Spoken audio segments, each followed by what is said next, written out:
ছাত্রদল যদি এরকম পেশি শক্তি প্রদর্শন করতে চায়, শিবির যদি গুপ্ত রাজনীতি করতে চায়, আল্লাহু আকবার বলে রামদান নিয়ে কাউকে হামলা করতে চায়, তো ছাত্র অধিকার পরিষদ সাধারণ শিক্ষার্থী নিয়ে তাদের বিরুদ্ধে লাল কার্ড প্রদর্শন করবে। আমলাদের মধ্যে, আইন শৃঙ্খলা বাহিনীর মধ্যে এখনো আওয়ামী লীগের দোসর আছে। আমরা বর্তমান শিক্ষামন্ত্রীকে স্পষ্টভাবে বলে দিতে চাই, নাটক কম করো প্রিয়।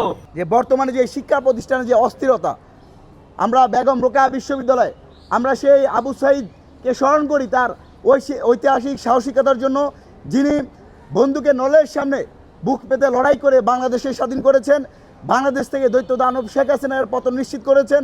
সেই পবিত্র ভূমি বেগম রোকেয়া বিশ্ববিদ্যালয়ে দেখতে পেয়েছি আল্লাহু আকবার বলে স্লোগান দিয়ে হাতে লাঠি শুটার রামদা নিয়ে ছাত্র শিবির ছাত্রদলকে ধাওয়া দিচ্ছে।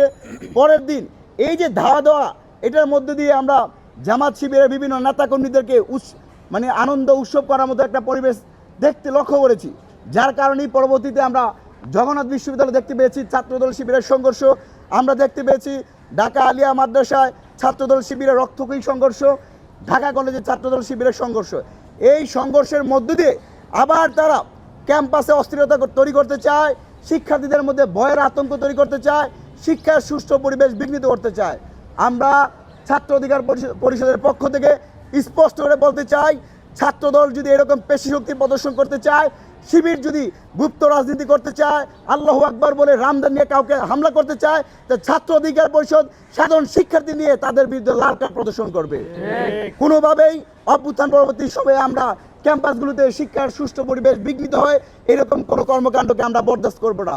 গণ অভ্যুত্থান পরবর্তী সময়ে নির্বাচনের মাধ্যমে বিগত 16 বছর একটা ফ্যাসিস্ট সরকার ছিল, তারা যাচ্ছা তাই বাংলাদেশে আইন প্রতিষ্ঠিত করেছে। কিন্তু আপনারা নির্বাচিত সরকার, আপনারা আপনাদের মন মতো যাচ্ছা তাই করবেন, সেটা আমরা কখনো হতে দিব না।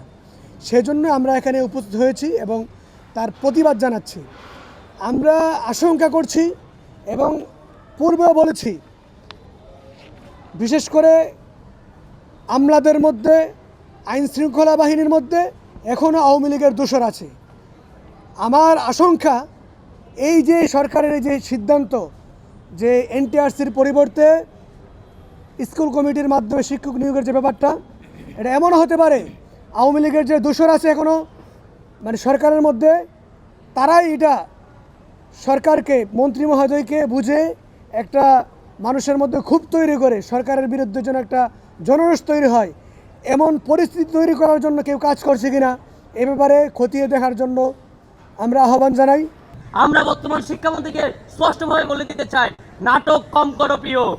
যখন ছাত্র জনতা আপনাদের বিরুদ্ধে প্রেশার ক্রিয়েট করেছে, যখন রাজপথে নামার স্লোগান দিয়েছে, যখন রাজপথে নামার আভাস দিয়েছে, তখন আপনারা সিদ্ধান্ত পরিবর্তন করতে যাচ্ছেন।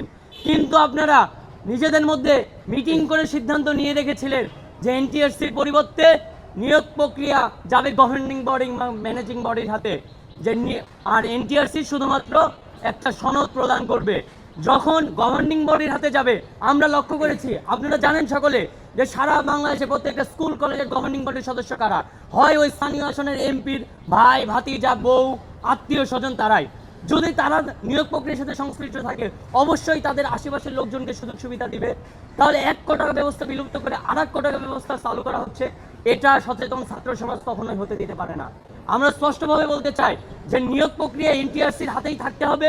প্রয়োজনে নিয়োগ প্রক্রিয়া আরও স্বচ্ছ করার জন্য এখানে পিএসসিকে সংযুক্ত করা যেতে পারে। এনটিআরসি একটা নিরপেক্ষ প্রতিষ্ঠান, তারা স্বচ্ছতার সহিত দীর্ঘদিন ধরে নিয়োগ প্রক্রিয়া পরিচালনা করে আসছেন, ভবিষ্যতেও যেন করতে পারেন। সেজন্য শিক্ষা মন্ত্রণালয় এবং বর্তমান সরকারকে এনটিআরসিকে স্বতন্ত্রভাবে কাজ করার সেই ফ্রিডম দিতে হবে। আমরা এই দাবি রাখছি শিক্ষামন্ত্রীর কাছে।